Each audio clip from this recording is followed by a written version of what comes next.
我妈们就别人到给了你，你能买在这种那样种点都不。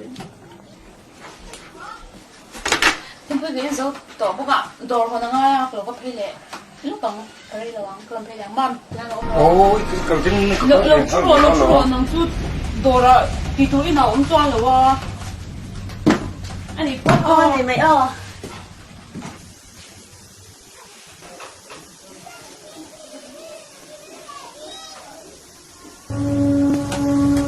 Anh cứ ra kia đâu chứ.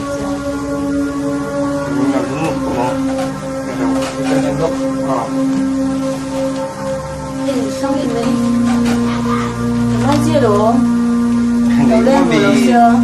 Các bạn đầu thấy được một lái chưa hàng để chịu được cổ như là Sổ nhớ đầu trên đầu lên của chị là con. rồng đen của đầu tiên mà là Mình ngay về là đấy.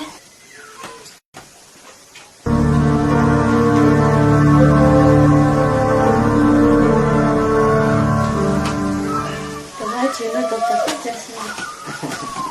cái nghề cũng dễ mình là cái như cái rằng là Dễ mình ngay về chính trị đâu mà.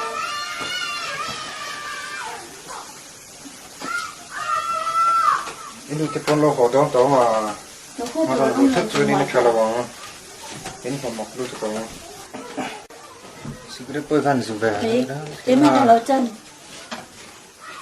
Chân làm chân.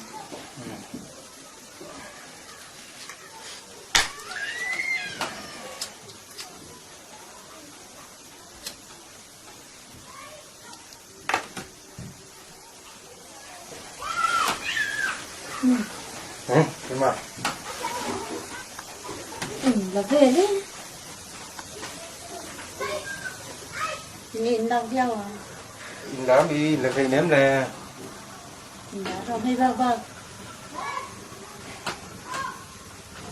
mắt tôi có bác họ về tọt phốt mình rồi Mà kia bác họ này để ta cho gắn tựa thế xíu.